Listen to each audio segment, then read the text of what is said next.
ones up before. Sweet. I did, like, the one that I just posted. I actually got it. It was the Diana one. Mm-hmm. And I got it up on Monday, I think. So it's just a couple days after it was live, which is pretty good. On Nice. Patreon. So I'm trying to get the Patreons back to... I'm Yeah. uploading like 2 a week to try to get back to normal, but I'm going to Good. start uploading the newest one. Hopefully this the week- Wednesday, Thursday before it goes live. Yeah, and this week you're going to have to listen to the podcast, 2 of them. So I would suggest listening to one tomorrow and one on Friday. Yeah. So we can get 2 ahead, and I will get them both up. And One then of this them. one will be edited early next week or mid next week. Are we already one ahead? We already have 2 in the bank, so we got them. We do? We already have 2 that are edited? No. I think you've got... I thought you had still one have to up. edit one. Yeah. Okay, do you want to start at 50? Sure. About 10 seconds. Oh, that's right, because the one that I haven't edited was the one we did on Monday. Are you good at 50? Yeah. Boom. Boom shakalaka. Boom shakalaka boom. Hi, Ryan. Hi. Happy Wednesday. Happy Wednesday. Back to your regularly scheduled program. Yes.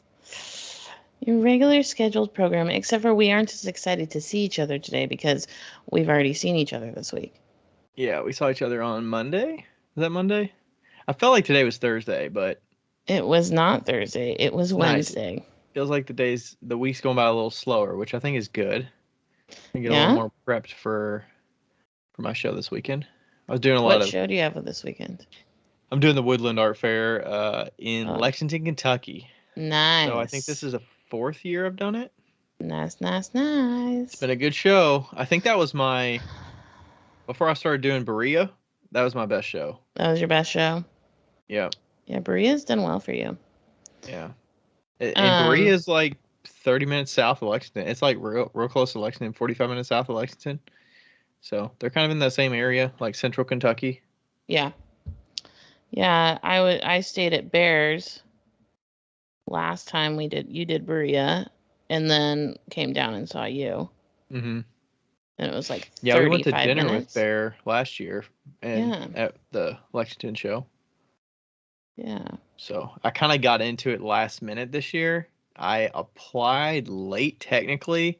Oh, no. And they were like, oh, we're past applications. But I was like really nice through email. And then at some point, I think about 2 months ago, they were saying, hey, we have a spot open if you're still interested. What I'm guessing is once gas prices start shooting up, some people that came long like, distances probably canceled. Yeah, I would have done that. So that's my guess. But because I don't think normally they have a wait list, but I mean, I've already done it before, so maybe technically I was on a wait list like informally. Right. And they reached out, so I'm glad I could do it. Yeah. I was a little behind on some applications this year. Stuff gets away from me. Deanna was like, she goes, I'm going to start looking at applications right now. I'm going to send you a bunch of stuff. And I was like, thank you for being my show mother. And I still haven't looked at them. I'm so sorry, Deanna. Yeah, you definitely have to be on the ball. So I think I started making a list for next year of just here's when the show is in the year, and then here's when the applications normally are due. Yeah. So that I can like be on the lookout. And there's so many different ways to apply for shows, depending on the show you're doing. So some of them have them on their own website. Some of them are on Zapplication. Some of them, they randomly post through email. You got to get on like a mailing list, and then they'll email you the application because it's like a smaller group. So yeah, it's like, we don't want to work with that Zapplication. We don't want to pay for that. Yeah, I mean, the good thing about Zap is they already have it up so far in advance that you know it's coming. Yeah. But yeah, all the other ways, like, and some of them don't even mention, like, hey, the application will be up on January 1st. And then January 5th comes and you don't set a reminder or anything. And you're just like, Right? well, I forget about it. And, you know, I might be on Zap application applying for other shows. And then I don't see that one because it's not on Zap. So I got to, you know, figure out other, hopefully remember it. Yeah. But Ugh, I hate applications. This is why I like living in such a small town. Just or you like, hey, just like Becca, do you find want to do a out, hey, show? you got a spot for me? Yeah. You have a spot for the show this weekend? Like, What? no. Gotta get that shit on the calendar. Gotta get it on the calendar. Yeah, like, well, I'm kind of in that kind of situation this weekend, actually.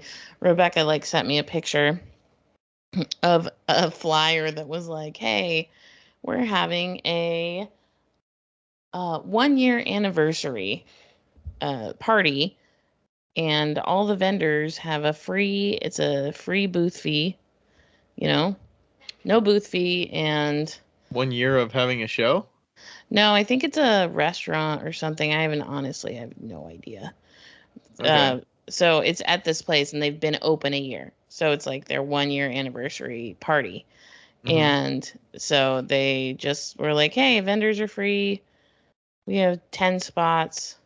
Come if you Okay. want. So they don't necessarily have to like Rebecca doesn't have product in their store or whatnot. Right. It's just like, hey, it's a party Yeah. And and we Rebecca's want to not going to support do small it, businesses. but I'm doing it. So Okay. she just sent it to me because she like met this lady at a show. Okay. And What kind of business is it? I, I love how you think that I even know that. That's what I'm saying. Like, why do you want to potentially waste your time if you don't even know what it is? Because Rebecca sent it to me and she knows things. Okay. Like, here, I'll find out. It's oh shit. 1 year. Oh shit. Now I have to find it. Well, you got to know where you're going at least. 1 year anniversary show. It is the Parlor Public House. I Sounds like a imagine brew it's a pub or something. bar. Yeah, bar or brewery. Yeah. Okay.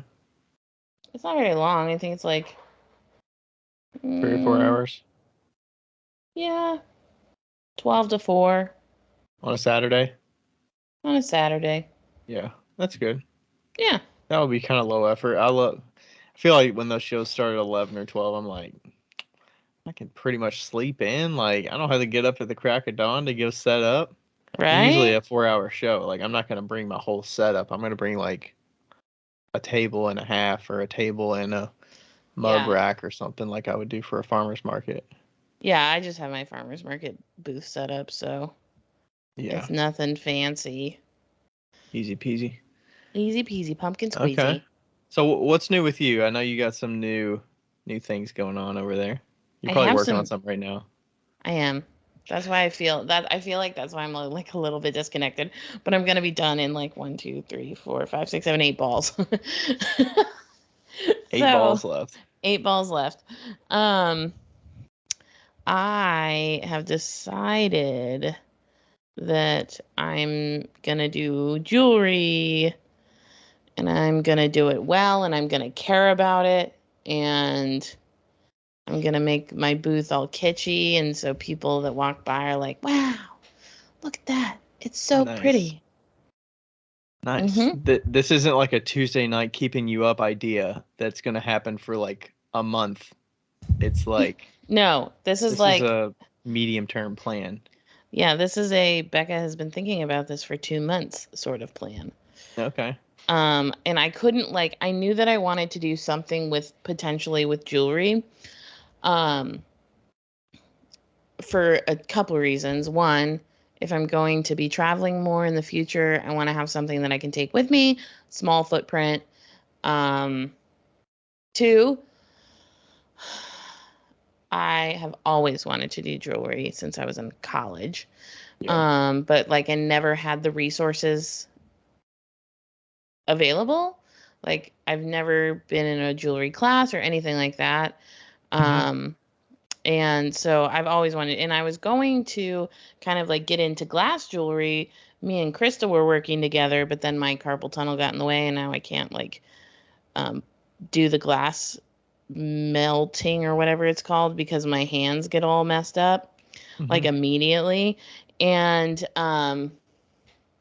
also it's, I don't know, I'm just so sick of selling cups. Like I'm sick of people like saying, "Oh, I just don't have any room in my cupboard." And How many people have tons of earrings though that they don't have space for more? But I feel like it is a buy that people get tired of and they get rid of, or they just leave it and get new stuff. how many earrings has your wife bought in the relationship that you guys have had?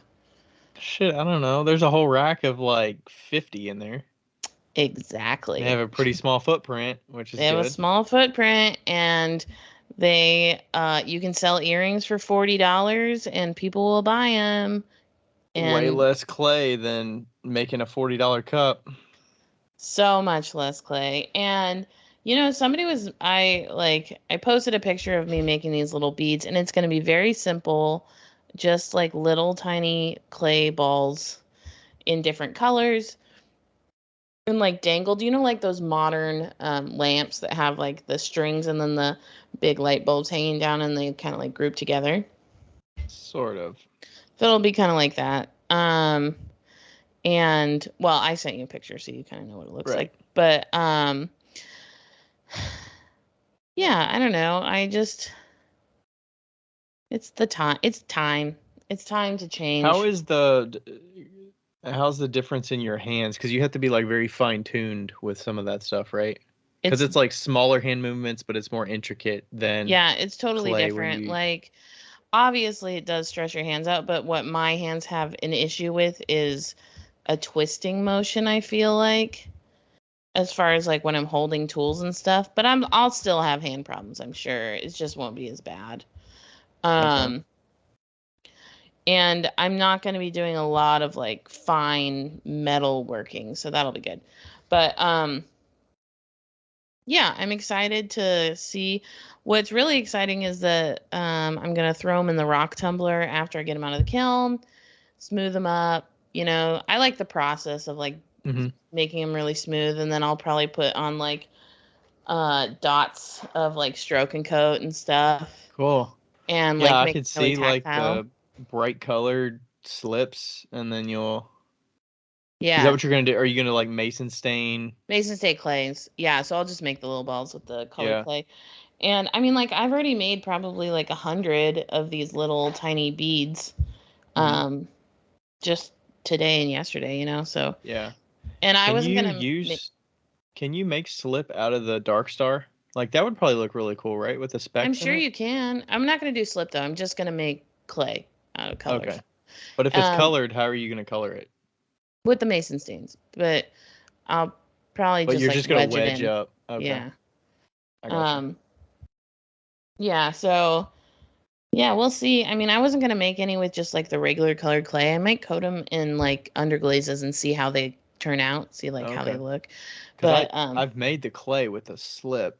Like I make the slips with the stain, but I use the clay trimmings yeah. in the cup, and then I just add 20% stain to whatever dry, and Yeah. then add water, and then you just dry it out in plaster. But yeah, if you just want Yeah, to paint I've it, done that before.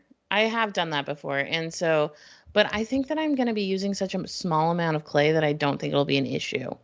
You okay. know, just because like the amount, like this is the amount of clay that I just pinched off of my thing Hmm. and I just made like 40 little beads Yeah. out of it. It doesn't need very much. So I think that just wedging it in won't be an issue. Okay. I've never Um, done wedging with stains before. I mean, I've seen people do it where they, you yeah. know, wedge it, cut I it, d- slice it, stack it, cut it, yeah, stack. Like they keep I doing texted that. Sarah and I was like, "How do you think putting clay in a KitchenAid mixer with a bread No, don't do it. kneader would work?" And she was like, "I don't know, but if you do it, I want to know how it works." It's like, do you care about this KitchenAid I know. I mixer? was like, I'm never gonna do that to my KitchenAid because I use it like every day. But it's fine. Yeah, it's been fun to like think through the whole plan. I don't do that very often. You know that. Well, yeah, that's why I was asking if this was a spur of the moment idea or if this was a thought through idea. No, this has been pretty thought through. Okay. And well, I mean, you've done some earrings and jewelry before. It's just it's been a long time coming. Yeah, it's been a long time coming, and I think that I'm finally ready to just like focus it on that. And then I'll still keep like the fancy cups. And I'll still keep the fancy cups, and I'll still keep the shitty cups probably, just cups. And then I can would it be really cool if I could sell these at like wholesale cost, Yeah. Like, do people wholesale earrings? I haven't really thought about that. I was thinking of just selling the beads, like wholesale beads, Oh, like bisque? No, glazed, like fully finished. So and then they use them for beads or for jewelry or pendants or whatever. Pendants. Yeah, that'd be cool. So yeah, I was thinking that might be funner than what I'm doing right now. And somebody messaged me. I'm not going to say who it is, but I felt like they had something profound to say. Where is it? There it is. Because she was like, "What are you doing?" And I told her I was going to do jewelry. And she said,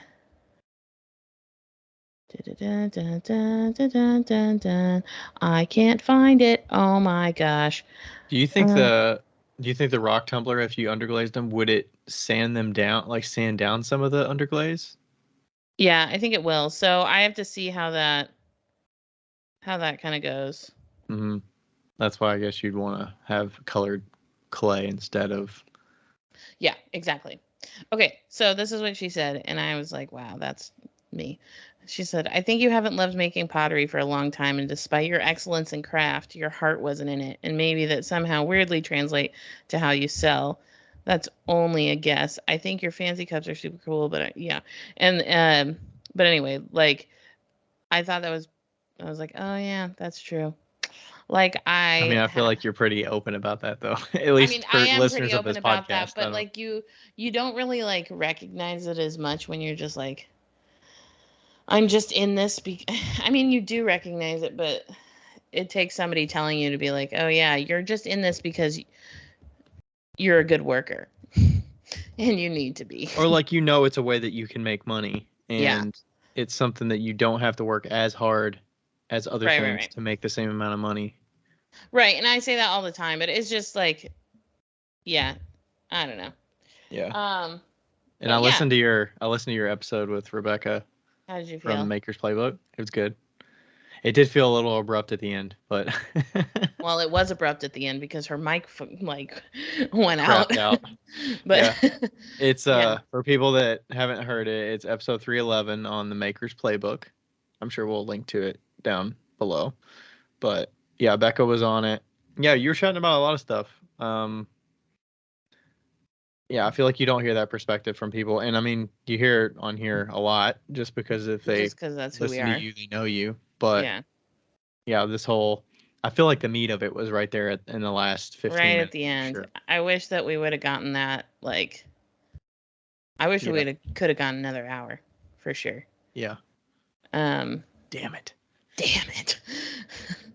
But it's okay. It is what it is. But yeah, there are a lot of people like talking about it, and that's cool. That's really cool. And yeah, what else was there? I made zucchini bread the other day. It was delicious. Yeah. Yeah. Do you like? I had a couple zucchini breads before. Like they're kind of basic. I don't know. They're kind of like isn't it kind of like a banana bread? But it's yes, it is. It's like a very similar to a banana bread, but I don't like banana bread, so. I like banana strawberry bread though. That's delicious. I'm more of like never had it because I made it up many years ago. More like a what's that, like pumpkin bread? Is that a thing? Yeah, that's a thing. That's disgusting. I like that. Zucchini bread's just like carrot cake. I feel like you would like it. It's kind of like carrot cake. Yeah. It's not quite as sweet. Is it as sweet? I felt like it is. Maybe it was the one I made. I just pulled up a random recipe, but Yeah, I don't know. I've only had it a couple times. it was very easy. So that was nice. Yeah, when we go to this monthly market, the Westside Market, there's a farm that comes there, and we normally get their summer squash pizza crusts. Yes. And he normally has these little muffins that are like zucchini chocolate chip muffins. Mm-hmm. So it's like zucchini bread, but it's got chocolate chips in it. So those are usually the ones that I have. That's like zucchini bread that I've had before. I personally hate zucchini bread with chocolate in it, so I don't.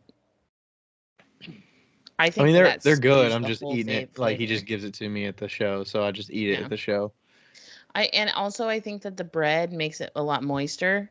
So like if you make any muffin, it's not going to be as moist as a bread, I feel like, because it's not as large of a surface area. So it dries it out a little bit more. But yeah. Plus the chocolate is kind of gooey from the heat. That is like, for me, that's like a fucking sin against nature, is to have chocolate in bread. Ugh. Blech. Gross. You don't like chocolate chip muffins or anything? No. Oh. No. I like. What kind of muffins do you like? Blueberry. You like a blueberry muffin?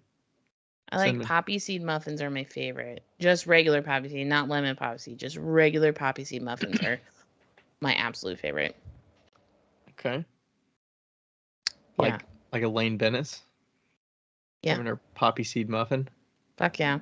I grew up on poppy seed muffins. Like, that's what we always would get. When you get a drug test, you'll test positive for opium. Yeah, exactly. Yeah. What's your favorite muffin? I like chocolate chip muffins. It's just a monster. I remember getting those old mini muffins. Oh, I mean, basically not gross. even muffins. It's basically candy. Like, those aren't muffins. But those packs, you get like 5 muffins in a bag. Yeah. But whenever we've been doing the Berea show, we've been getting the 4-pack of muffins. Yeah. And this time I did a mix and match, though. I got 2 of the chocolate chip ones, and I got 2 blueberry ones. So we kind of nice. The blueberry ones had like the sprinkled drier stuff on top, like a crumble kind of. Oh, okay, yeah. I like, like blueberry muffins are like, they're good. I will eat them. I think the banana chocolate chip muffins are absolutely disgusting. Like banana nut, gross. Yeah, I don't want like nuts in muffins. I love nuts. I all around. I love like walnuts. I love pecans. I love all the nuts in the breads, but like when it's banana and chocolate and nuts, no. No. But thanks. I don't, and I love bananas too. I don't know what my aversion is to banana in bread. I can't eat bananas. I think I've told you this, but yeah, you're like intolerant. I like to banana. salivate. I think it closes up my throat or something. Yeah, he might be allergic to bananas. Yeah, since I was in college, it started happening.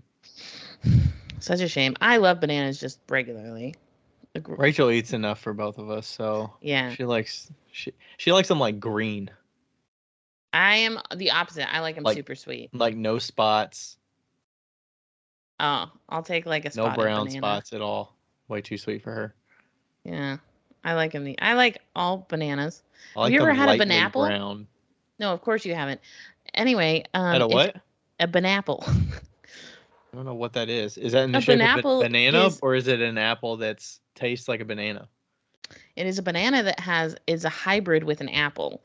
So it's a small banana, but it tastes like an apple. Is it like bulged out like an apple? No. It just looks like a small banana. And it's just a hybrid fruit. And they're really good. They're pretty good. I think you could probably only find them in California. Okay. Yeah, I've never heard of that. Yeah. I thought you were going to say plantain, and then I was like, I like plantains, though. Those are good. I wonder if you could eat plantain. Can you eat plantains but not bananas? I think we've had plantains at semi-recently. We had them at a Cuban restaurant in Louisville. I think I tried it. I mean, I wasn't that big of a fan. I don't know. Like cooked plantain. Yeah. Deep fried plantains? Fuck yes. They were just cooked like a side dish. Yeah. I do like plantains a lot. But I'm also like not a back to the muffin situation. I'm also not like a bread person, which has taken me a long time to figure out. Like, I love bread. Okay, this is my issue. I love bread. Like, if you put a loaf of bread in front of me, I will eat the whole thing. But I don't buy bread, and I think that I don't buy bread on is because of that. Like, Because you know it's gonna be bad. yeah, because I know I'll eat it, or I'm also not a snacker, so like it has to be in one of the meals, Mm-hmm. and like if it's not, then I'm not gonna eat it. So Come to the Deech and Carlos Durbin household. They have about 4 loaves of bread at any time at the house. yeah, I buy like one loaf of bread a year. I'm like I feel like we're more sandwiches. likely to not finish a loaf of bread than Yeah, to worry about I got to go get more bread. like I would love to have just peanut butter and jelly sandwiches every day, but like I don't know. I just like I have jelly and peanut butter, but I'm like never gonna buy bread. What kind of bread though? What kind of bread you eating that PB&J on? If I was gonna eat a PB&J, it'd have to be the shittiest white bread possible. Like, Like generic Kroger brand white bread? yeah, Okay. or maybe like a potato bread. Oh, fucking potato bread is so good. Is that coming in a loaf? Or I'm thinking like potato buns. No, potato bread comes in a loaf. Arrow, is it? What's that? Is that brand? Is it Arrow Wheat? Has I one? don't know. I I don't don't even know. grocery shop. Rachel does that. I know. Because your life is so equal. Anyway, I'm giving you already the smile. No comment. Your smile is so mean right now, and it's Mean to you? deserved. Yeah, you're like, meh. Depends on what you mean by equal. That's true. Anyway, we can. You're pretty equal. Anyway, no, she's so nice to you. We're Yes. going grocery shopping. 26 minutes in. 26 minutes in. Well, we don't really have that much to talk about anyway. All right. Do you want to read that? Do you have that review pulled up from the messages? I can read it. Okay. We got a I review will. through messages because this person cannot leave it in whatever playing app that they listen in, and it was very sweet. So Yeah, it was this would be very a good sweet. platform to read it. Yeah. Okay, this is from Suze. What's her Instagram Susan's. name? Suze? No, Susan? click on her name and then see what her profile says. Suezens. Susan's. Oh, wow, she knits. Very beautiful things. Oh, and she makes bread. Knitting and bread. Knitting and bread. There we go. Okay, Good anyway. activities to be listening to podcasts. Yes. Yeah, clay and knitting go well together, and bread goes into that category as well, I guess. Okay, so it says, I fucking love your podcast. I am a hobby potter and I learn stuff from you, but mostly I listen because I love your banter. You are about the same age as my children, so I can relate to your cultural references, and I really just love that you are uncensored and swear like real people, or at least like me. Ryan is so inquisitive and he'll press a point for clarification. He's got such a logical brain, and Becca is just all out there. I have been listening to new episodes when they come out, but I have also been listening from the beginning, Becca style. I am on number 50 now, so I feel like I know you. I took listening to your early interview on. Oh, it took listening to your early interview on the Potter's Cast to learn how you two met. I couldn't figure it out before then, but had assumed you met when you were kids. Boy, was I wrong. You do kind of seem like siblings, though. Keep up the great work. We are siblings, basically. Could you imagine meeting a younger Ryan and a younger Becca? I don't. Oh my God, I was such a bitch when I was little. Like,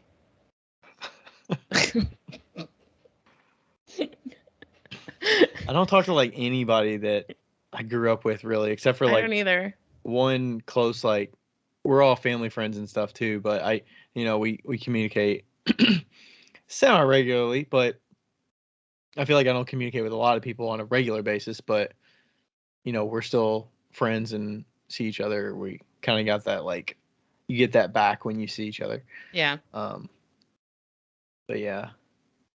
Wow. Yeah. Well, I'm sure we were both very different when we were younger. Yeah. I don't even know. I feel like we need to like talk to Deech on a thing and be like, what was that like growing up? It would be funny to have It'd be both of our interesting to parents have get on. like a parent perspective, and like, are there things you've learned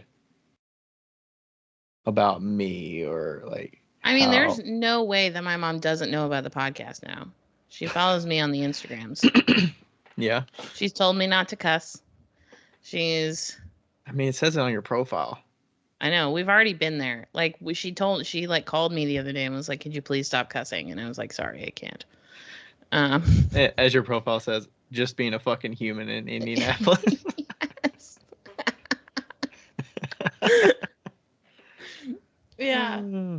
I'm sorry, Mom. Not that she's gonna listen to this, but it would be interesting to get our parents on the same podcast. I don't think my mom would do it. I think we could get my mom on We an for episode. sure could get Deech on. I could ask her. I could ask my mom.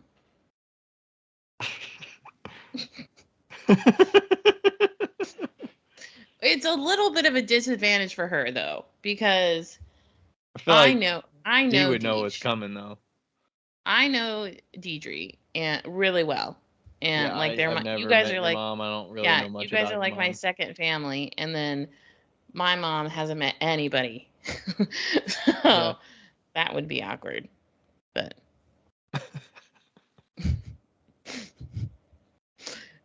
yeah. All right. Do we want to go to a listener question? Oh yeah, Ryan picked the listener questions, and I don't know what they are, so this is exciting. All right. This one's from Clay Haven Studio. It says, you have mentioned not making certain items because you just do not like making them. I get that. I don't make hand warming mugs either for the exact reason. But are there pieces that you refuse to make because of liability reasons? Example, oven safe pieces like baking dishes, pie plates. This seems to be a controversial topic on Facebook groups. So do you make and sell oven safe pieces? What clays do you use, or what are your opinions on that? Clay Haven Studio. Have you made oven safe stuff before? Everything's oven safe. That's a pretty broad statement. What do you mean by that? No, I mean, like, I tell people that, like, I've made pie plates before. Yeah. Tons of my customers have cooked in my pots. Does it depend on the clay you're using? I mean, obviously, you know your clay. So can you tell people why your piece is oven safe? Or this was back in the day. I don't make stuff now, but I do tell people they can put it in the oven. I mean, like, you just have to put your food on the plate correctly, essentially, or in the vessel correctly. You know, you have to fill the whole vessel. You can't just put a piece of frozen chicken on a plate and put it in the oven and expect it not to crack. Physics doesn't work that way. So, if it's microwave safe, why isn't it oven safe? I don't know the science behind this. I'm just. But do you have, like, the only pieces I wouldn't say that any of mine are oven safe. I would say I have not tested it in an oven. But if you do decide to put it in an oven, I would generally tell people that I would be more comfortable putting my speckled clay in the oven over my white clay because it has grog in it. I don't know. It seems a little more structurally durable. I put all of my dishes in the oven. My white clay, but that's just a gut feeling. I don't know the science behind that. I just don't recommend it. I don't put a stamp of approval and say this is oven safe. Yeah. No, and I don't have an issue with it. I don't really make those forms either. I don't really want to make casserole dishes or pie plates. Right. I feel like it just opens me up to issues of breakage, and I don't want to have to remake pieces because you still might get contacted from people that have had user error, and then they want you to replace it versus somebody that like dropped something versus something that like made a fucking mess in their oven. Yeah, like that one guy who put a single potato on my plate in the microwave for 7 minutes.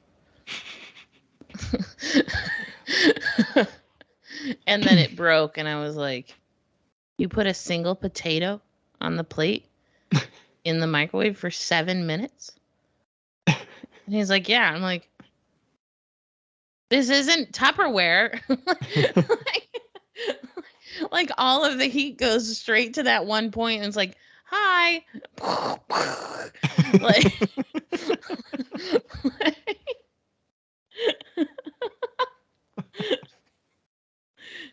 Is there a way that you could?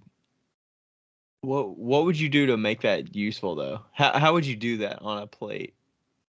what? How would you do it? This is my dumb brain. I don't know how to cook a potato in a microwave. How do you do that in a microwave without just Okay, putting it right on a first of plate? all, when you cook a potato in the microwave, you don't put it on a fucking plate. You just put it in the microwave on the plate that's given, the little glassy Okay. spinning Or plate. like on a paper towel or something? Or like wrapped up in a wet paper towel, or on a paper plate, or I don't know. Do you stab it with a fork and stuff, or that's after? Yes. Yeah. Yes, you do stab it with a fork. Okay. See, I grew up having microwave potatoes as baked potatoes, so I don't know. We always that's what my called grandma microwave used to do. potatoes baked potatoes. Now I don't know what everybody else does in reference. My grandma to used to have. They used to have an what a baked older potato is. microwave that had a rack in it. For potatoes. I'm guessing that's for a potato. So you just sit the potato on the rack. Hell So that's yeah. what I'm used to seeing with like a baked potato, because they would make baked potatoes and that's Yeah. how they would do it. Yeah, exactly. Or like they probably don't have any microwaves anymore that don't have a spinning plate, but they used to, you know. What do you mean? Ours has a spinning plate. I know, but there's some old microwaves that don't have a spinning plate, so there's like, Oh. yeah. Yeah, where it's just a flat surface. Anyway, as far as the oven is concerned, I've always assumed that pottery is oven safe. Why? Like, because it's vitrified? Does fully vitrified make a difference? No, because it goes into an oven to get cured. I don't know, because it's like, it's pottery. I don't know. I feel like this is a Josh question. I know. Or a Link question. Somebody that knows the chemistry behind clays and what makes them durable. Yeah. And it's not like I sell plates or anything like that anymore, so I never say they're oven safe anymore, but like, have I baked mac and cheese in one of my bowls? Yes. Have I made nachos on my plates in the oven? Yes. Have I like cooked vegetables on a plate in the oven? Yes. Like, did I put these beads in the oven in one of Hammerly Ceramics bowls? Yes.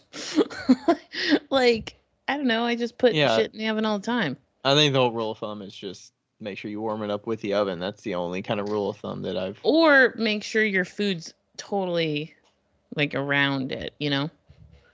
Yeah. Like covering all the surfaces, so it's all warming up together. Okay. Yeah. I'm sure there are clays out there that prove to be oven safe. Or maybe I'm thinking fire clays, which are different. Yeah. Like because they can actually handle the thermal shock, like, and the heat immediately. Yeah. I can't remember the name. I'm guessing it's just called. I think it's just called fire clay or something like that. Oven brick clay or something like that. Yeah. Yeah. The red ones. The red one. Yeah, it's like legit. Mm-hmm. Yeah. Yeah. We're not. I wonder if there's something. I wonder if there is something different about the whole, like, if it's a groggier, grittier clay versus a no grog.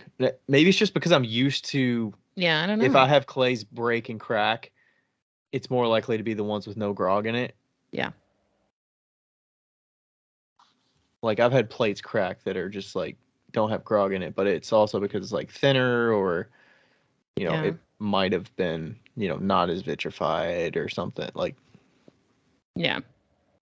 So. I don't know. So, all right. I think that's about all we can get on this question. Yeah. Clearly we but what was the actual question? It was like, do you tell people, like, do you not make things because of liability? That was the first question. Are there pieces that you refuse to make because of liability reasons? The answer is no for me. I I just mean, I'm refuse not to gonna make make things like because a I don't like teapot you them. put on the stove or something to boil water. Or wait, would you ever do that? I think that it depends. Like you can make a little stand for it, and so it's raised up a little bit above the Flame. coils, the flame, or coils, flame or coils. Mm-hmm. Yeah. Yeah, I wouldn't. I don't think there's really anything else. Liability. Like, what are some risky pieces that you would make that would cause issues? I don't know. I mean, what about like stuff with gold on it or anything like that? Like, I'm sure there's a little bit of Oh, I won't make those pieces for two reasons. Gold's really like, fucking expensive and you can't put it in the microwave. is there any risk? Probably not, but is there risk in like having gold leaf or gold luster right on the rim of something that you're drinking out of, or having hot liquid directly in contact with the gold? I don't know that answer, so I'm not going to say anything to it. Okay, I would that's say the only no, other but questions that would come to my mind of yeah. like risky things. I mean, the only other stuff is just like not having glazes that are so high in something that it's like potential for leaching or something like Yeah. so much of a colorant Cobalt. that it's like risky. Yeah. But I would maybe use it on the outside of a piece, but not inside where liquid's directly in contact with Yeah. the surface. But yeah, I can't think of other things. I feel like I make pretty basic stuff it's pretty safe to use every day. Yeah. Okay. It's a no from me, dog. All right. And then the second one was 40 minutes in. Hi, I have a question for the podcast. Do you have any tips on throwing tall, narrow forms? A local distillery is interested in me making some bottles for them, but they have to fit in their current packaging. This means they have to be narrower than my hands and about 12 inches tall. Do you have any tips for throwing pieces when your hand can't fit inside?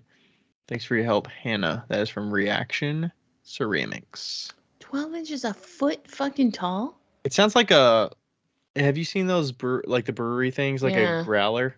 I think it's what they're called. No, that's not what they're called. I But thought that's what that's they're called, a growler. The really uh big container, like a big mace moonshine jar. yeah, but then Are growlers 12 inches tall? yeah, they're 12 inches tall, but they're a bottle, so you'd be able to get your hand in most of the way. She's talking about like a tall glass. Maybe. I don't Say know. the part about what they look like again. Throwing tall, narrow forms. A local distillery is interested in making some bottles for them, but they have to fit in their current packaging. So it sounds like they're selling current packaging. Oh, what if she's making like a wine bottle, kind of like something that they can actually Oh, put beer into and cap or something? Maybe, I don't know. yeah. You think that's what Well, she means? yeah, maybe. Okay, well, let's just assume it's a tall, narrow form. Okay. Um, you can use a throwing stick to get on the inside. That's an option. But also, uh,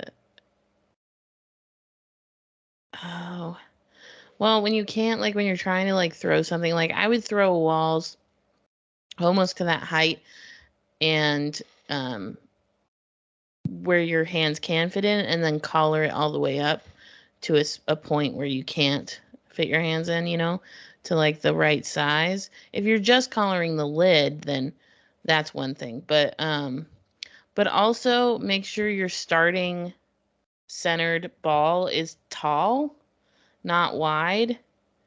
Um, so that you have more clay to like bring up. Uh, make sure you aren't top heavy when you're pulling up.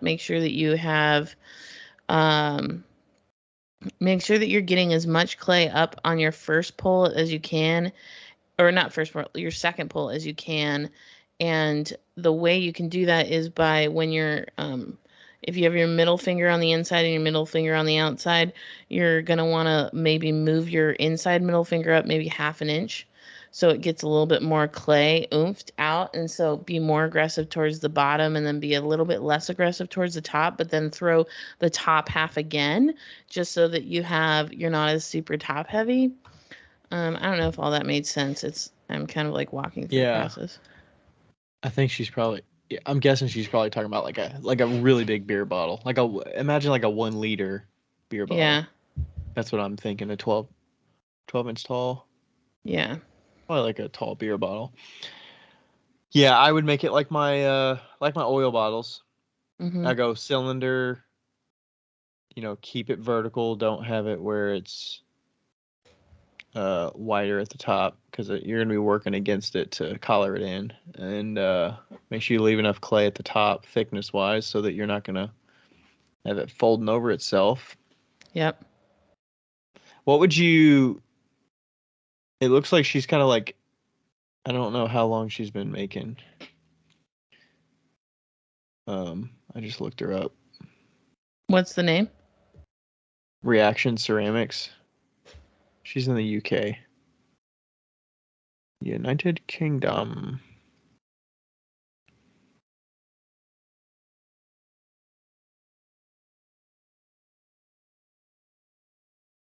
Hannah? Mm-hmm.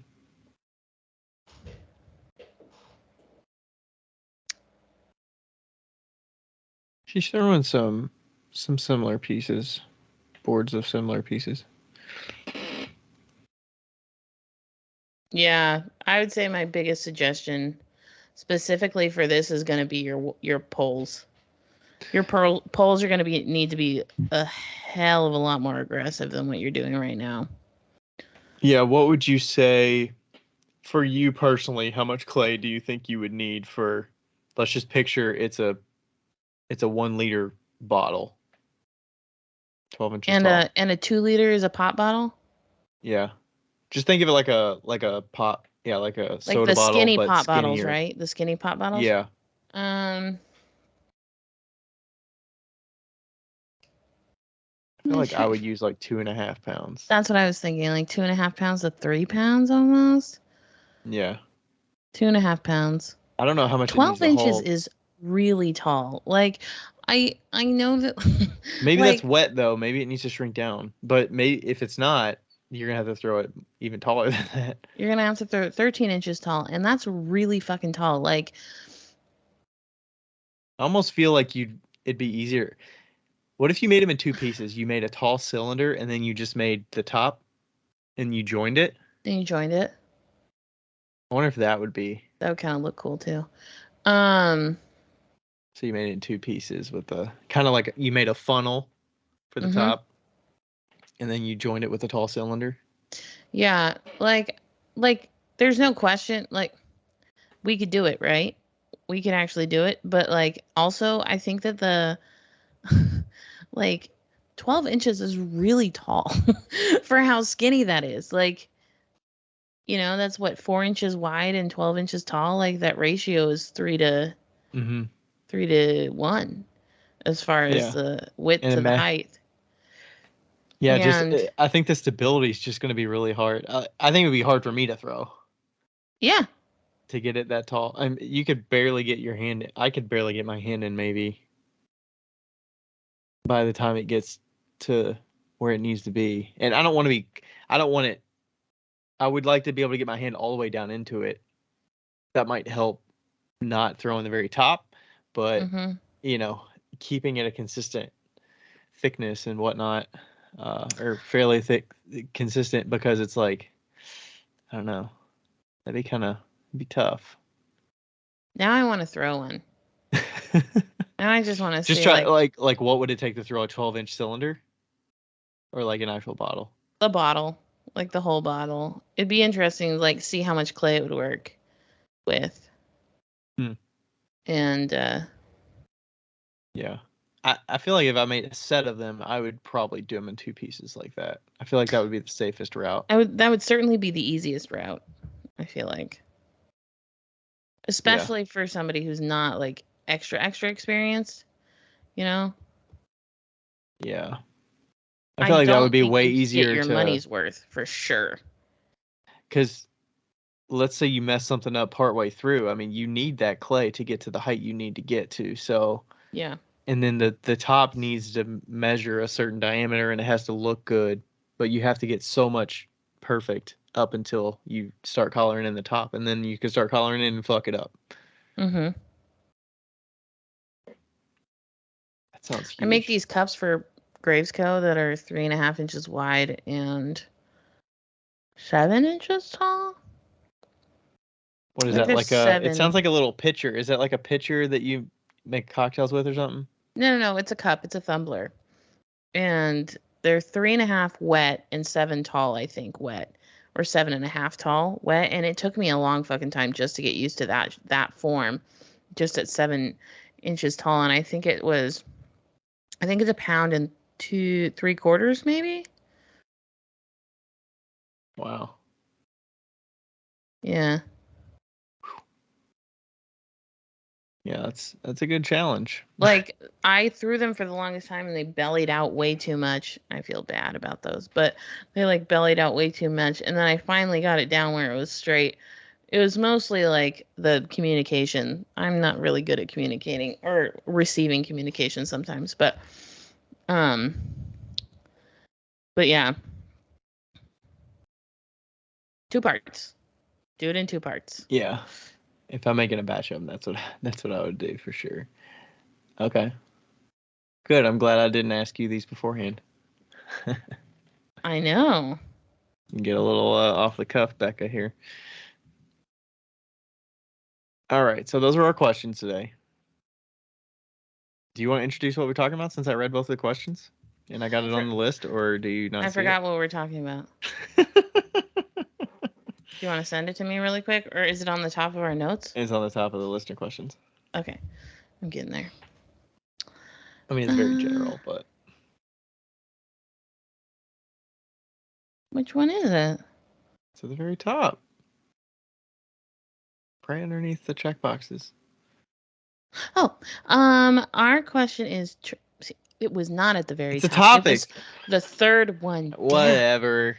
And it didn't even have a clicky box next to it. Okay. What our topic is trading assistants for part-time work for the studios, the pros and cons of that, and like how we go about that or what to do, and like, you know, if you don't have enough money to work or to pay somebody, like what's an even trade? What do you Yeah. Yeah, what kind of considerations do you need to think about? Because I feel like you could definitely open up a can of worms if you don't know how you want to do the agreement. Yeah. Do you want to use like my studio as an example or something? Sure. Or Yeah. so it's like what resources you have available? Okay, so I guess I would. And then what do you want to talk about? Do you want to talk about from somebody coming into the studio perspective, or from a business owner perspective of what I you think a think business should be owner worth perspective. offering? Yeah, I think a business owner perspective. Okay.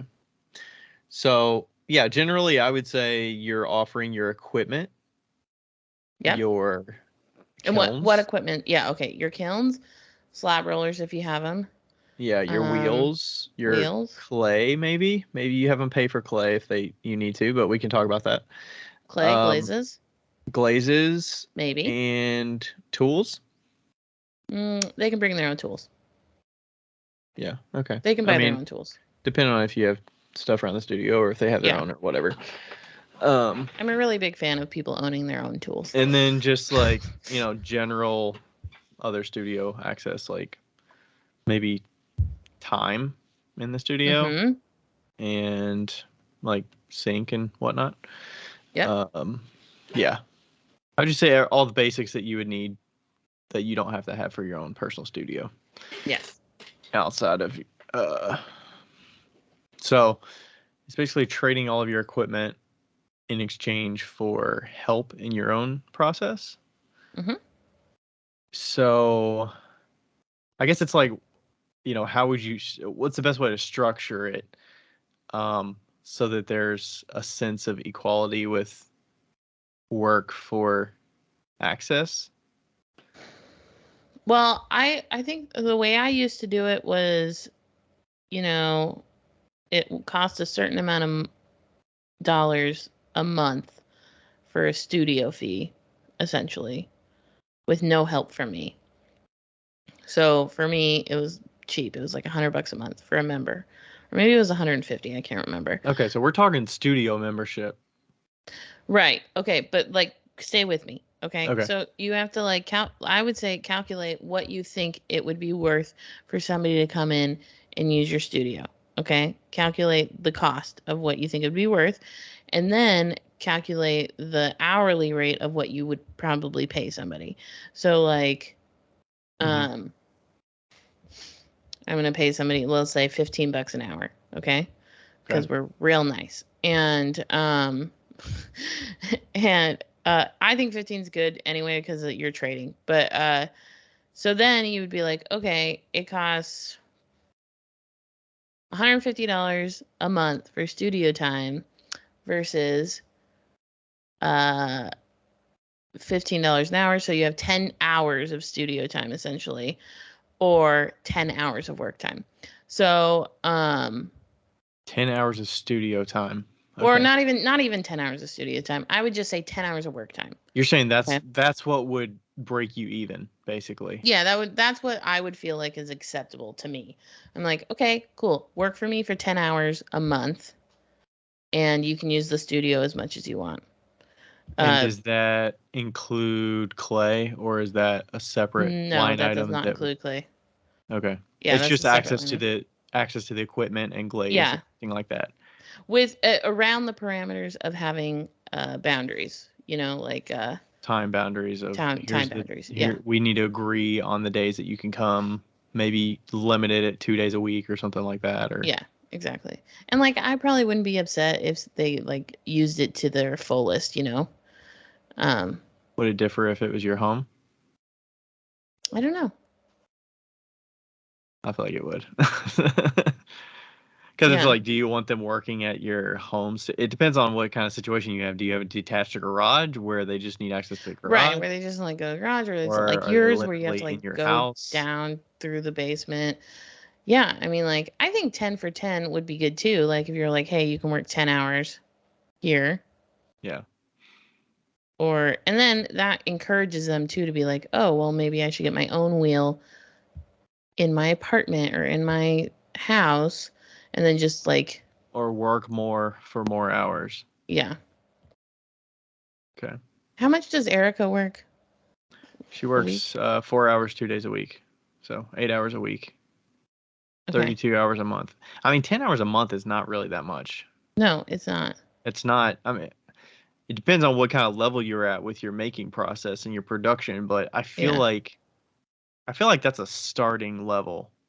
Yeah, starting level. That's a Yeah. starting level of like getting help in your studio. Yeah. Personally, I mean, maybe it's just because I've had people working for me for the last like 3 years now, and 10 hours is nothing to fill. But You also produce a hell of a lot more stuff than most people.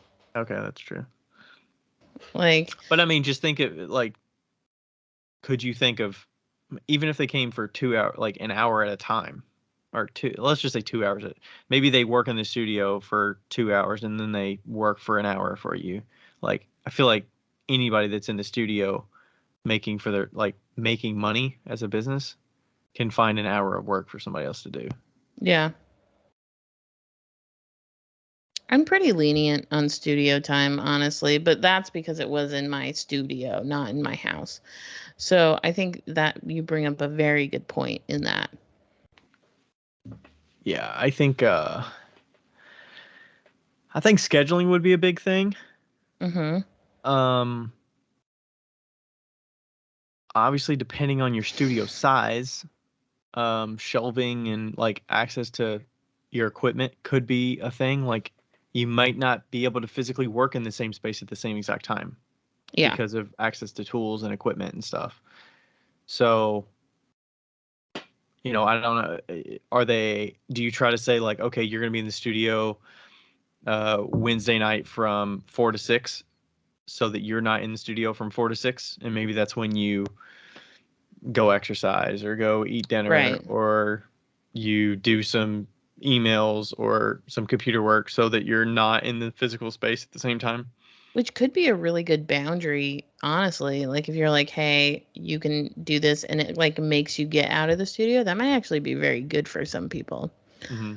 like you. Yeah, I feel like if I was in the studio at the same time while they were working, I would be more conscious of like, oh, they're like making it dirty and I'm Yeah, gonna what are be you like doing? Like make distracted, sure you're doing this correctly. Yeah. or like, yeah, wanting to like help them with something, or Mhm. they're more willing to like ask me questions Yeah. when it's like I'm giving you access to the studio, not Me. instruction, not like my time. Yeah. Um,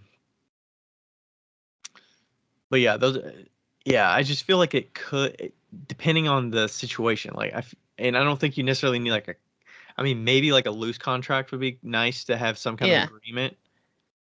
And I don't know, do you think like a time period would be good, like 3 months at a time or something? Because if you're doing like a studio class, you do it for a period of time rather than just leaving it open ended and like reassessing after a period of time.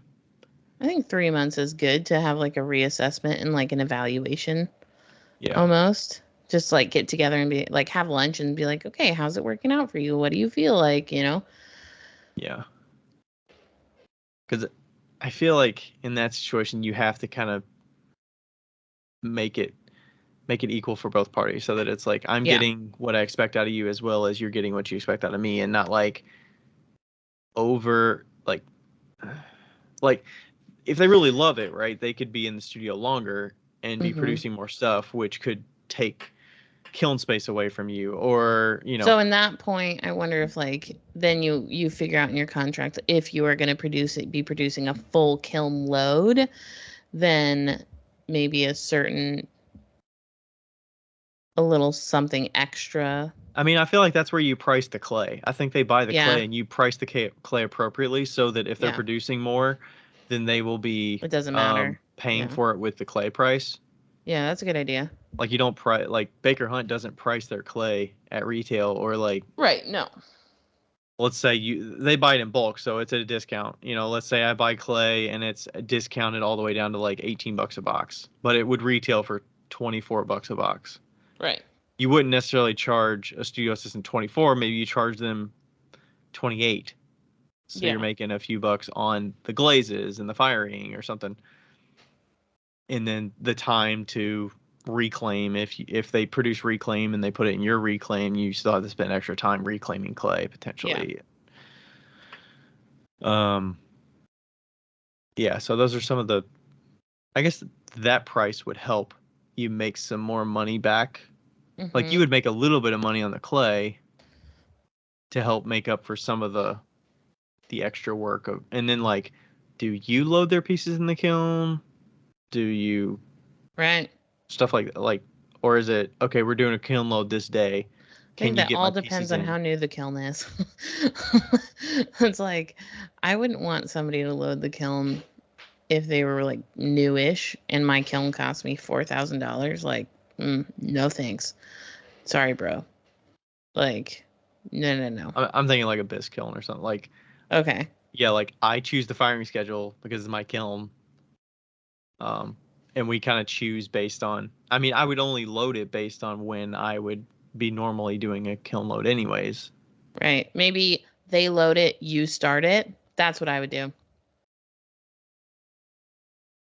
So it's like this shelf, or I've already go ahead and load your stuff in the bottom part of the kiln. Yeah. You can take whatever shelves you need, or two shelves or whatever, Yeah. and then I'll finish loading my stuff on top of it. Or even if they have a full kiln, I would still have them load it and then I would start it because then I would know that you're not they're not like starting it incorrectly or firing it to a different cone or anything like that, you know? Yeah. And then what about like a piece of crack and stuff? It's like, oh well, you loaded it incorrectly, or you it's their problem, That I never guess. has But anything like barely anything to do with the firing schedule. Like cracking it. It's almost always it already had a crack in it or like it was too thick on the bottom. okay. I mean, like, you have to know how to fire your kiln, but not But I bisque. think If it was some cracks of bisque, my pieces have come because I load them a certain way. Like if I stack like 6 spoon rests high or 8 spoon rests high, and they're not quite bone dry. Like I've got some vertical oh, cracks. yeah, like in the bisque. I guess I was That's thinking what I'm saying in glaze. the I'm bisque. sorry. Okay, Yeah, bisque, yeah. that's what I'm saying. You risk the crack, but I mean it's up to them to load it. Yeah. Yeah. And then I would be like, I want to load it optimally so that I can get as many pieces as possible. I But mean, you have to decide that, right? Like, if somebody wants me to load a kiln for them, they have no interest in that, then I'll load it. I don't fucking care. Like, it takes me 10 minutes to load a kiln. Like, yeah. I might bitch the whole time. Like, I'll load it if you bring me a Coke. Like, Okay. So what else? What about the maybe what would be a good entry? Let's say you get 10 hours a week. What would be a good, I mean, I feel like it's totally dependent on the person, what they would yeah. be willing to help with, but um okay, maybe a better question is how should you structure when you have the work hours versus the studio hours? Do you have them on separate days? Do you have them Like, okay, off on weeks. yeah, like you work this Week on, week week off. and then or like you work on Monday and then you do your studio time on Wednesday. Wednesday. So it's like you kind Yeah. of get your work, up front, and then because like what let's just say something happens Monday, they can't come in Monday, so they didn't work that week, and then they still come in the studio. Like, are you concerned? Would you be concerned about that, or is it more just like as long as you log your hours for the month? I feel like you just have to be more. Yeah. You just have to be more conscious of like logging time. Yeah. I also think that, like, the way you would approach this as opposed to the way I would approach it are very different. Like, you're I'm very one of by the those. book. Like I Yeah, would you're want to one of trade those. evenly. Right, you're one of those people that wants to trade evenly, and I'm one of those people that's like, did you help me? Sure, great. Like, here's a wheel.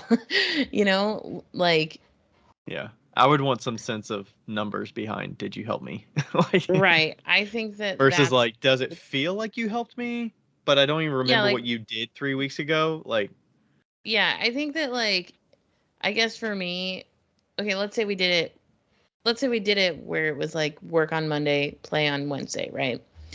If they didn't work on Monday, I would not care about them coming in on Wednesday. Like, as long if as they it's not did a that habit of just like consistently, canceling. right? If they did that consistently, then obviously that would be an issue. But if they didn't, I'd be like, who fucking No, cares? I wouldn't get that granular with it, but it's just like keeping track. As long as you're both Yeah, on board of like keeping track that we don't have to reassess is it equal for both of us all the time. It's just like, yeah, hey, you didn't make up last week, so can you work a little bit longer next week? yeah. You know. I wouldn't do that. I would not be So you like, wouldn't even have them make it up if they just didn't show up that day? no, I wouldn't. I would not care. But you're not getting your money's worth if like let's say Yeah, they're supposed because to I work 10 don't hours and they care. so you don't care. Because, like, I would much rather, I guess, to me, I think the difference between us is that I value somebody learning more than I value somebody working for me more. So that's the difference between you and me, right? You value somebody working for you more than them using your studio and, like, I mean, I get it. They're getting value in for themselves more by getting access to the studio. I'm yeah. providing them value more if they're not equally working for it, I feel like. Which What? is kind of what you're saying. Like you're saying, I don't know the way you were saying you're happier about giving them more value than they're providing you, is what it sounded like to me. Yes. I'm You're fine with fine that. with the unequal. I'm fine. I am totally fine with the unequal because I am the one that's privileged in this particular situation, in the sense of, like, I have something to give, you know? I I think I guess, would be fine with letting them work more. I just want them I just want them to have the drive to want to work for what they're getting. That makes sense. I want them to have the motivation to like, hey, I want to work for this. Right, but if they don't have the motivation to work for it, they won't have the motivation to come. Maybe they just like throwing in the studio and they don't want to do things that they don't care about. Yeah. Like maybe they don't care about prepping clay for me. Maybe they just want time on the wheel. But it's like an hour. You can't prep clay for an hour to get a whole day of studio time. It's not an hour for an hour. It's like an hour for like 4 hours, right? I mean, it depends. It depends on how you work it out. But I guess what I'm saying is like, I feel like 10 studio hours for a month is nothing. You can't trade 10 work hours for 10 studio hours. That's like nothing. That's true. That is nothing. No, I used to do 10 work hours for like as much as you want to come in for the studio. Yeah. But well, and see that in that I would do like whole sentence, that's half how a we're day different. for a full day or something. Like 2 hours for 2 to 4 1? hours or something like 2 that. to 1. Yeah. I don't think we'll ever agree on this. I don't think we're supposed to agree on it. I think we're supposed some things to think about of how you should start, like some things to consider, because you could get into a situation where they're coming in the studio way more and then maybe they don't do what you're asking, or they work really slow to fill that hour. And that is when you have those conversations that are like, hey, you suck at this. Is it because you're not enjoying what you're doing? Are there other tasks that you'd rather be doing? Yeah, that's when you have those hard conversations. But sometimes you have a dream team, you know, like I had Seb. Ugh, I fucking love Seb. Seb worked for me and they were so good about, like, really, if it's a great situation, you're teaching them enough so that they want to come in and work almost more than they're going to come in and play, right? But Seb would come in and work for me and do glazes and all the things. They loved chemistry and stuff like that, so they did all the glazes, and they would just come in whenever they wanted, and it worked out so well because we understood each other, you know. But also, like I said, it was in a studio setting, not a home setting. However, the studio was my home, so it kind of was the same. I wouldn't say it's the same. I mean, I was always there. You didn't have other people living there that are, true. That is true. Like, you know, Rachel's around, and then it's like, hey, Rachel, by the way, somebody's coming. They're going to come in tonight for 4 hours. Like, I wonder, just so you know. Now, here's a question. I wonder if somebody you're, like, comfortable with, like, you know, like your current... You can say Erica. That's fine. Yeah, would like Erica. I wonder if it was somebody you're comfortable with, if that would change for you, like if it would matter, or if you were just like, hey, you can come in the box. Yeah. I think it's just because I feel like it's an early thought when you first think about the option. Like, I wouldn't say that somebody working for you, they're going to bring up like, I need studio access. Can we trade studio access for work? I feel like it's on the business owner to be like, hey, I can't pay you, but would you be willing to get studio access? Interesting. Yeah. And you kind of like start off that way. I feel like it would be weird to start paying somebody and then saying, hey, would you like to not get paid anymore and just use my studio? Okay, but like, let's say Erica did approach you and be like, hey, can I use your studio? But I wouldn't know her at that point. I would feel like I would be more comfortable had they... No. That's what I'm saying. Like, if you did know her, if you knew her, like, let's say it was one of your good friends or whatever, and like, Erica's your employee, so I'm not gonna say that. I'm sure you have a very friendly, like... Yeah. It's somebody that I just know and trust. I already know them as a human. Yeah. Like, if they came up to you and was like, hey, yo, can I use your studio? I'll only use the basement door. Like, are you cool with that? And you said, and they said, and I will text you 15 minutes before I get there. No, 15 minutes is way too short notice. Okay, so not 15 minutes. They would need to let me know, like, at least a day before. A day? Wow, that's a lot. That's a lot. What? I have my own schedule going on. You want me to, like... we're gonna go No, out no, of no, no, town, no, and they no. let me know Within the 15 minutes like before they show up. within the parameters of the times that you've like. Oh, we've already agreed on something, Yeah, not you've just already like, agreed hey, on. I'm gonna stop in the Yeah. studio tonight at 8 o'clock.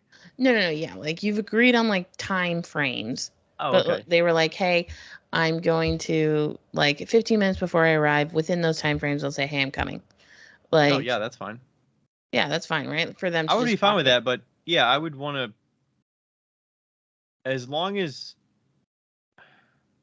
maybe I'm just more protective about my studio of like the cleanliness of it, and I feel like You are somebody's very gonna protective. ruin that, and it's gonna ruin the Yeah. flow or potentially break things. Not break things, but like potentially dirty the studio is kind of what I'm Mm-hmm. thinking. But um, I don't know. I think that's mostly what goes into it. Yeah. And it depends on Well, the access to the studio. Like they obviously could come around the back of the house and come in yeah. this door down here and use the bathroom downstairs, or Right. and they could stay on the bottom level and it's not a big deal. But I am working from this desk during the Right. day, so they would need to like, go around or whatever Mm-hmm. and And come and I go. mean, like you said, a lot of people have their studios in the garage. So, like, in that regard, it probably wouldn't be an issue at all. Yeah, that would just be like, hey, I'm going to be here this day, this time. Right. Come and go. Um, And I would as say long that, as you have that yeah. agreement about like leaving the studio as you found it kind of thing, I Yeah. think, or maybe you do have an extra wheel that they can Mm-hmm. use, and that's like their dead. I would feel more comfortable with that, Mm-hmm. which I do technically have a third wheel, Right. as long as there's space for it, and Mm-hmm. um, yeah. I think going into it, somebody I don't know, It's that's where it different. was like, it seems like a good business decision to do that, Mm-hmm. to trade studio access, but I feel like it just opens up more room Complications. for Yeah. complications, for like inequality of trade, and then like risk of blowing things up in the kiln, or glazing issues, or something else like that. Yeah. And then scheduling thing. I mean, I've depending on your schedule personally, I feel like the scheduling could get hectic with people because you gotta let people in, let people go in and out of the house or whatever. Yeah. It's like, oh, we're gonna be out of town. Oh man, I'd love to be in the studio this weekend for 4 hours or all day Saturday or whatever. And it's like, I guess maybe not. Maybe wait till I'm back. Like, Well, you can always put in a obviously, I think you camera. should have. I mean, if you trust them, you trust them. But if you like don't want to let someone in your house for Yeah. an entire day while you're gone, Yeah. I mean, well, and also if you're going to do that, like, put a camera in your studio and turn it on when you're gone. And, that's a liability issue regardless. yeah, I think that having a camera in the studio, if you have somebody else, you should have always, regardless. Um, People do things that, and you're like, what the fuck just happened? You know, yeah, like, or cats do things, and you're like, what the fuck just happened? But yeah, I definitely think if you do something like this where you're, trading studio times or what have you, and people are in your studio, regardless, you should be having a camera. Unless it's somebody like Erica who's working with you all the time, basically, and, so on and so forth. But I think a camera is a really good security for, hmm and then if you don't aren't using it, just throw it. Look at your kiln so you don't have to be there. yeah. Like, Or like maybe they want to come in and they're like, well, my spouse can't watch the kid. Can I bring my kid with me while right. I'm in the No, studio? And it's absolutely like, not. I don't know. It depends on who the person is, if they're in that situation or whatever. But Yeah. then it's like, well, or like, hey, I was gonna show my friend something. Yeah. Just you. um. Okay. I mean, I think the biggest pro is like, yes, I have access to all this equipment that would be nice to share with people. Yeah. But then it's like, what do you open yourself up to with Yeah, are you I the feel like I'm next more likely community looking at studio? the potential negatives or the potential issues that could come up that could cause headaches. Yeah, And it's like, there's a I would lot. rather make this more transactional with just work for money. Yeah. Um, yeah. Because I mean, I was thinking about that in the past. It's like, hey, they don't have access. It's like, what if I did ask them if they wanted to do this and Mhm. trade a day for studio access, and then I pay you for another day or something? It's like, I do have all this stuff. I would probably have a shelf that they could use, but you know, they would come another day, and then, what do they get from another studio that they do it out of? They have access. Maybe they have more access to the studio on a regular basis than coming, communicating with me. Yeah. Yeah, I just think there's already so much going on with me that like adding that level of mind, Ness. like so much going on in my mind of like things I need to think about. Yeah. Just make it more difficult rather than just getting on a regular schedule. I mean, not that you can't get on a regular schedule and trade studio access, but Yeah. I think the time frame is probably good, Yeah. just like you would do for a normal class. Like you're kind of Mhm. contracted for 7 weeks. Yeah. Yeah, 8 weeks, whatever. yeah, and it's like you can reassess, and then that gives you options to like say this isn't working or this is working, or I'd like to see if we can leave the studio better Mhm. than you got there. Like maybe cleaning up where you were and cleaning up the studio is a requirement when you finish your studio day or your work day. Maybe that's Yeah. part of the work that you're doing is to clean the studio. So it looks better when I get into it than when you got into it. That would probably Yeah. my mind to ease more. That would be pretty tough in your studio because you always keep it pretty clean anyway. Yeah. Ryan's one of those people that like if he has like one scrap of dirt, he like makes sure to throw it into the trash bucket. Yeah. If Like I'm trimming something and there's a piece of clay that like flings off while I'm trimming a piece, I he'll will like grab it like off the floor and then put I'll it into the finish the bucket. piece and I'll pick up the trimmings and put them into the splash pan or whatever so that I'm not stepping on them and crunching them and waiting until they dry. And yeah, Yeah. Yeah. I I am mean, that's why definitely 100% not that clean. I think I basically mopped the studio like once since we lived here Yeah. because it's not really dirt. I mean, I get dust bunnies, but I don't like, Yeah, we don't mop the studio. We don't have as like our studio that we all share, me, Merritt, and Sarah. We don't mop it.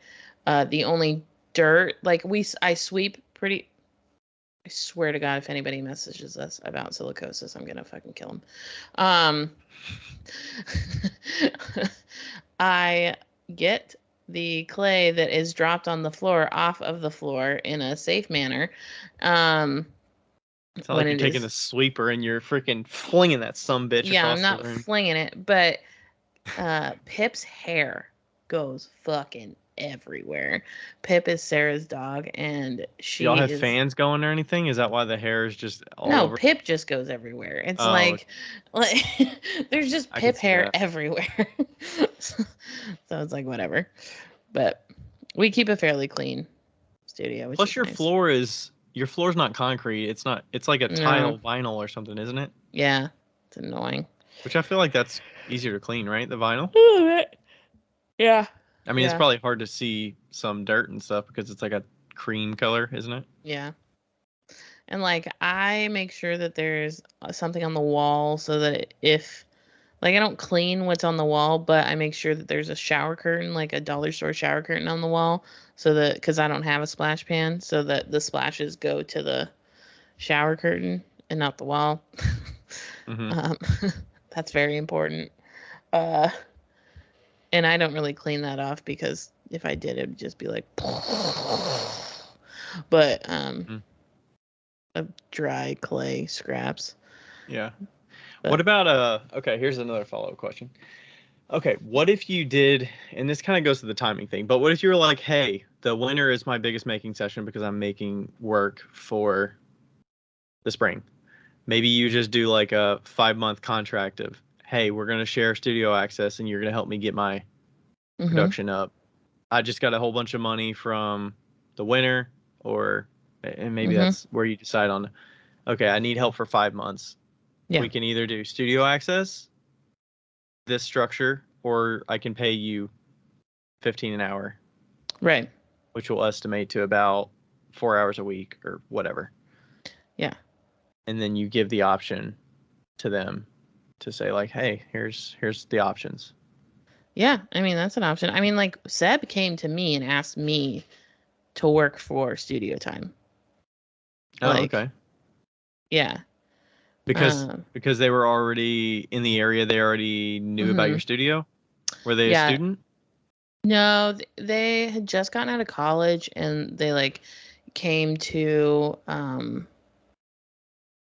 Washington and lived on this like homestead, and they had always done clay and they wanted to kind of like get back into it. So and they really liked the chemistry and all that stuff, so they just wanted to like get into learning more about it. And they had no interest in throwing. It was all hand building. Oh my god. Seb made the tiniest little bunnies, and they were the goddamn cutest bunnies I've ever seen in my life. They were like half an inch tall little bunny figurines, and they were so goddamn cute. But yeah, so yeah, that would be great. Hey, if I could share studio access with somebody that's hand building and they just make a bunch of tiny stuff, I'd be like, come on in. Tiny little bunnies. Come on in. You ain't gonna dirty shit up. You ain't gonna dirty anything. Tiny little bunnies. Yeah, it was great. Okay. Yeah, so that's like when they come and they're like, hey, you want I mean, I think if they're coming to you, yeah, that's when you got it. That's great. I mean, you could also have a really messy Potter around the corner as well. Yeah, you don't absolutely. know about. Yep. That's what stressed me out. I'd be like, oh no. If they're dirtying the hell out of that wheel, it makes me think that they're gonna be open to cleaning the studio for me. It's true. But maybe, I don't know. Do we have anything else to add? I have an off-topic question that I wanted to ask you that's really off-topic, like not even ceramics related, but I thought that we could end our episode with it. What is the biggest pro? We'll do the last pros here. What's the biggest pro about trading studio access for work? Okay, you don't have to pay anybody. You potentially make a new friend.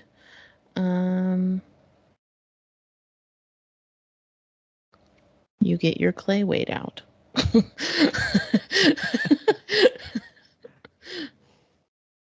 Yeah, I think that the pay is probably the biggest thing for me personally, but yeah. I mean, I think it's cool to also like share your equipment as long as it's within like. It feels selfish to say like I wish they would work in a fashion that's like easy to have them share it, like having me happy to share my equipment with them because they appreciate it like I appreciate it. You know what I mean? Yeah. Like no, it does. It gives you like definitely like satisfaction when you can share the things that you are fortunate enough to have. Right. Yeah. Okay, and then what's the biggest pro about paying someone for studio work? No expectations. I mean, like set expectations, and like What do you mean? Or what? No set expectations? No. Set expectations for what they need to do, and then you don't have to see them again, like until the next time. Okay, so it's like it's very like day to day. It's like no surprises. I have this plan for you today in this time block. Here's what I would like you to do. Right. No surprises. No like, hey, let's maybe do this. It's just like set. Yeah. Okay. What about you? It's very transactional. Is kind of what. Very transactional. Like. That's what I was trying to say. Yeah, I think. Yeah, I think there's an easier. I feel like it's easier to make it's more equal in that pay for work. I feel like there's more leeway. Like you can choose Yeah. exactly what work you want them to do, Mm-hmm. so you can kind of make your money's worth as well as make them happy with what you're giving them, and hopefully make a studio environment that's easy enough to where it's like you're not on their ass all the time, or you're not like expecting things out of them and they don't meet expectations because you didn't explain it, or like I feel Right. like it's easier to have an equal Yeah. I want to say trade, but like it's equal for both parties. I also thought of a pro of trading. No money is exchanged, so there's no government is involved. Unless you're doing it under the table, then it's whatever. But not that we're suggesting that, but it might be a good idea. Yeah. Okay. All right, that was it. I feel like we Okay. talked enough about cons and stuff throughout. Yeah, pretty all much. my worry, all my worry. All your worries. And Becca's like, I don't care. Come as much as you want. I don't care. Oh, I forgot to say also in the beginning, I was going to tell you that this is exciting news. I finally booked the ticket to Colorado to go do my private consultation. Oh, you did. I saw your Yeah. stories about it. Yeah. So finally I booked the ticket. I'm going out from September 30th to October 10th. So Okay. October 4th to 10th, I'm opening up for consultations in-person consultations. So if you live in the Metro Denver area, Larimer County, or Boulder area, someone told me that I could borrow their portable wheel. So Okay. So like yeah, you're gonna take a portable wheel to people's studios? probably, or something. I don't know. If they have a wheel, then I don't need a portable wheel. But Okay. Or could they but come to you at a or they could come to studio me. Yeah, they potentially? could. Yeah. I did talk to somebody. There's somebody opening up a studio in downtown Denver, and she even has a Airbnb that I could stay at. Oh, sweet. Okay. But my parents are gonna want to see me at some point, so I have to like see them. Well, yeah, I mean, obviously. that's part of the visit, I'm And they're sure. gonna let me borrow my car. Oh, this is so fucking crazy. What do you mean borrow your car? You have another No, car I'm there? gonna borrow their cars. Oh, okay. This is so okay. Ryan, my father. We've discussed this before. My father has a brand new 2021 Kia Sedona or Kia something sports car. I don't even know what it is. It's a red Kia Sorento? Kia sports car of some sort. Okay. Optima. Probably. I don't fucking know. Sentra. And No, that's a Nissan Sentra. so it's a 2021 bright red. Yes. And then when my uncle and my sister moved to their house to live in their mother-in-law, it's not a weird relationship, by the way. They're both disabled and they take care of each other. Well, everybody's like, your sister's with your uncle? I'm like, oh, fucking A, man. That's gross. He's 80 and she's 35. So come on. Anyway, when my uncle moved to Colorado, he brought this like 1992 Ford Taurus or some shit like that. It was like a Chevy Cavalier. Chevy Cavalier or some shit like that. And it's tan. And my dad only drives that fucking car. Like he will not drive his brand new fucking car. This is a man that has been poor his whole life until recently. And he will Did he not even want to get the Kia, or was that like your mom know. got him into it? Like, I remember when they got it, he called me. He's like, hey, we just spent your inheritance. And I was like, great, fantastic. What'd you get? And he was like, we just got brand new cars. So he was excited about it at like the beginning, like when they got the cars. But then my mom calls me and she's like, yeah, we sold dad's new car. Oh, she just told you that? Yeah. Like 2 days ago, my mom calls me and says, yeah, we sold dad's brand new fucking car that's got 6,000 miles on it. 6,000. Oh my god. Did they get a good price though? Did they like paid the loan off and all the things. I don't even know why they got it on a loan, but probably because there was a good APR or some shit like that. But like, and I was like, so he's driving now because he never drove it. So they just sold the brand new car. Now he's driving 1992 Chevy Cavalier or whatever the fuck he's driving. I don't know. Were they going to do anything with the money? Were they going to get a different car? probably not. She was like, so you'll probably have to use my car. And I'm like, okay. Like, it would have Wow. been nice to use my dad's just because the new one got like 50 miles a gallon. But Yeah. here we are. Wow. I would feel kind of like, He's driving the Cavalier because your uncle cannot drive anymore. no, Was he's that his driving the car? Cavalier because he likes it better. Well, yeah, but It whose car was the Cavalier? was my uncle's. He bought it from my uncle for $1. Oh, okay.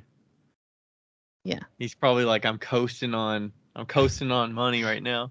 This is like Save so much money on this car. my dad has been doing like a used car dealership situation for years. He would like buy a car, drive it 2 years, sell it, buy another car, drive it 2 years, sell it, buy another car, and then buy another car, and then decide which one he wanted to sell and like make money off of that. Like, he's been doing that for years. He's always driven really fucking old cars. Like, but not old good cars, like old cars. Like old Mac cars. Like, you could almost put the historic tag on that car. Like, you probably No. could. 92. That's older than 25 years old. Oh, I guess that's true. Yeah, like 15-year-old cars. That's his prime, right? If it's a Wow. 15-year-old car, that's where he wants to be. It's just so funny. Like I don't know. I feel like like my car's a 2012. Like, that's pretty old.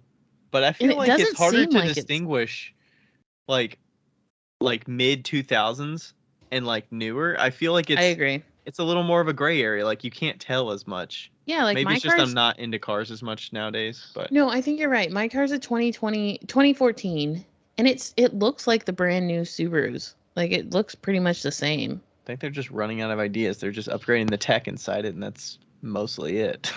Yeah, they're like, we got the design down. Yeah, it's like tweaks iPhone here, hasn't tweaks changed in there. 12 years. Why do we need to change? Change the color tone a little bit. Yeah. So dumb. Wow. So that was your news, the Colorado trip? Yeah, the Colorado trip was my news. Sorry, that Nice, okay. sidebar And you're about flying my out dad. there because you're using their car, so I'm flying out there. I got tickets for like $300, so that wasn't bad. I guess. I don't know. I don't buy plane tickets because I've been on your buddy yeah. passes for such We're a gonna long have to buy time. the plane tickets for ClayCon West. I'm driving out there again. Are you? Yeah, I decided it just doesn't make any sense for me to fly because I'm gonna want to go see Jen and then Go to Washington? going to Washington, but also Andrew bought a house down there. Like, Andrew bought a house with another one of his friends, and they're using it as an Airbnb in Arizona. And so In Arizona, wow. we're gonna Where do in a Arizona? week. I don't know. We're gonna do a week in Arizona either before or after ClayCon West, and hopefully Val can come down. And Is Val gonna do ClayCon West? Wasn't she on the fence about it last year? she did not come, but it's all a matter of money and time, you know. Oh, okay. Yeah. Yeah. Okay. Arizona's pretty cool. We've been to Phoenix a few times. I like the Yeah, I think maybe it might be in like Phoenix area. I don't know. Phoenix, Scottsdale, something like that. Yeah. I don't think that's too far. I feel like Andrew drove from Flagstaff last time. Yeah, it won't be too far. He drove from south for some reason. Yeah. I don't know. Maybe that was a couple years ago, but okay. So then I'm gonna have to give you some pots and stuff like last time. Yeah. Okay. I was thinking about having to pack up some shit. We'll take our Wheel Talk mugs and some other stuff. I'd like to, yeah, because if I'm gonna be sleeping in my car again, I'd like to not have that many pots. But we're not going to. I overdid it last time for sure. Yeah. But it was fine. Like, we figured it out last year. Yeah. Well, I mean, I didn't know what to expect for selling wise. Yeah. Oh, we didn't say any this when Diana Adams was on. Yeah. Sample House. Sample House. She's going to be at ClayCon West too. Yeah, she's she is one of the main speakers. Demonstrating presenters, yeah. Yeah. Like main stage. Main stage. And then she's also doing something in Sika too, the She doing the throwing shit? Throwing shit. Is it at Nsika or is I it? think they said they're doing it at Nsika, yeah. Okay, cool. Yeah, that's kind of her little like web series she does on Yeah. Instagram with some people. Yeah. Yeah, so you should come to ClayCon West. We will be there doing a mini presentation, which is like hour and a half discussion. We'll be talking about selling at art shows Mm-hmm. and whatever questions the audience has for us. That was always a fun time. Yeah. And we'll be there. I think we'll be talking on Friday, so get there. Yeah, Joe said that they had so many people that they had so many applicants that they just like added some to an extra day. So there's going to be even more. Oh, really? They Yeah. have more to put? Well, I mean, like, Oh, okay. we're Yeah, more like, there were more slots than I remember yeah, before. they've never done presentations on Friday before. Okay. Yeah, because there's at least 2 on Friday, I think. Yeah. Sweet. Okay. Yeah, so y'all get more presentations for your money than you have in the past if you've been there. Yeah, should be a good time. Yeah. So. All right. Oh, this was my question. My question for you, is there any new shows that you've been watching that you're really into right now? It can be old shows and stuff, but like, what are you watching right now? In actual like 8 Simple Rules for Dating Your Teenage Daughter.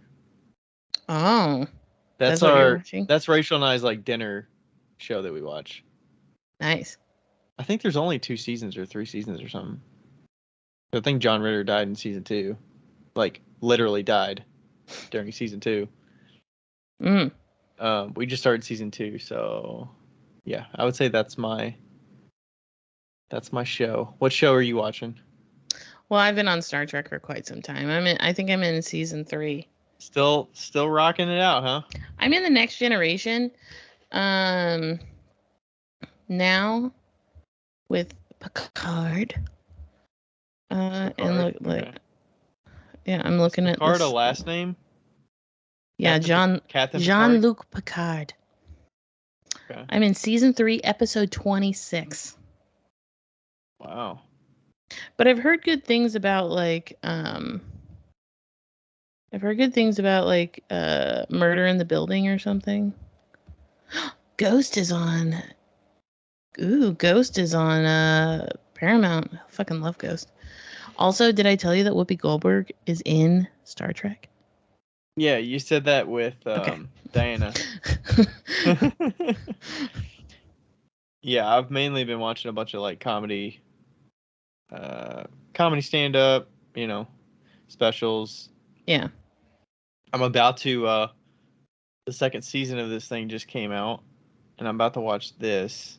What is it? It is the second season of Indian Matchmaking. Oh. It's on Netflix. Oh, Lloyd is here and he is telling me it's time to go. I've decided that Lloyd is a millionaire and I'm his assistant. Did I tell you that? No. That's our relationship. A millionaire in what? Like cat treats or something? Millionaire He's like cat a millionaire. He's like a business millionaire, like an entrepreneur millionaire that's just like every time I walk around, he's like, hey, what are you doing? You're doing that wrong. Hey, why are you doing that? Hey, hey, hey. Don't mind me. Don't mind me. You hear him? You hear him? He's like, what the fuck, man? I don't hear him. Oh, he just meowed. He's scoping out his territory. Okay.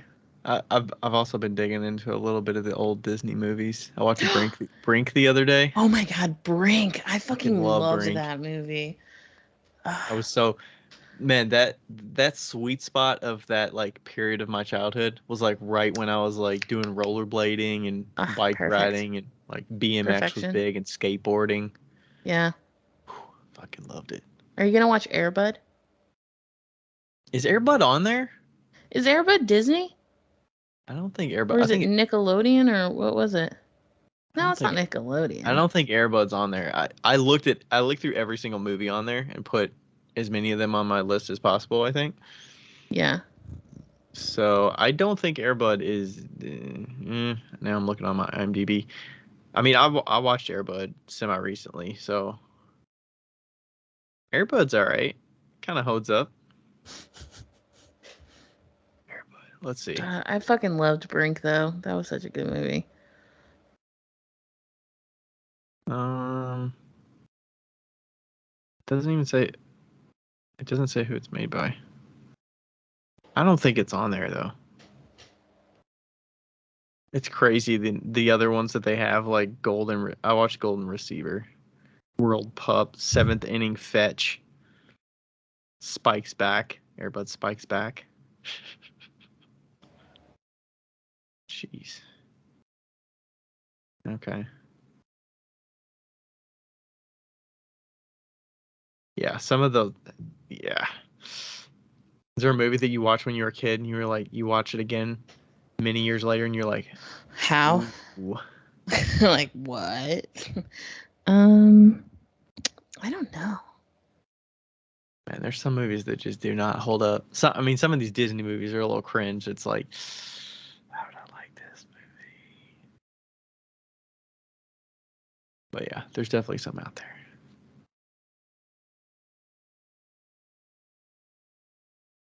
Were you looking something up or are you just distracted? I'm just distracted. Okay, we should probably wrap up then. We should probably wrap up. All right.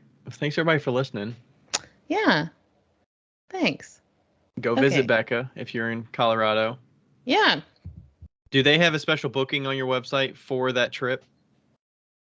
Not yet. Okay. But we'll probably do something. I don't know for sure. Okay. How? But yeah. Okay. Cool. All right. Thanks everybody for listening. We'll see you next time. Peace. All right. Bye. Bye. Ugh.